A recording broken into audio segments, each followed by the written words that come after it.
燒雞翼我鍾意食。燒嘢食又點可以唔加蜜糖啊？但你又知唔知燒烤蜜糖其實唔係真正嘅蜜糖呢？咁亦都係叫寫住燒烤百花蜜糖漿喎。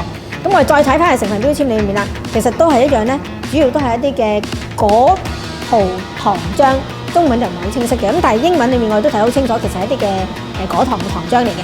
咁另外仲有一啲嘅砂糖啦，同埋水啦，咁即係當然我哋用糖水啦。咁亦都加咗少少到最後啦。你見到成分標籤裏最尾一欄咧，其實係百花蜜，意思即係話我哋通常係成分標籤裏面咧就從大到細排列。嗱，而喺尾二嗰度係排咩啲色素喎？色素之後先係百花蜜喎。咁意思即係代表咩意思咧？嗱，通常係色素裏面係加好少嘅，通常講係單位數字嘅百分比或者甚至係0.幾個% 嘅成分嘅啫，就已經做到呢個顏色。咁而呢個百花蜜係比色素嘅份量仲要再少喎。即係話，其實燒烤蜜糖嚴格嚟講，只係加咗蜜糖成分嘅糖漿。想知更多，記得留意我 Facebook 啦。多謝各位，拜拜。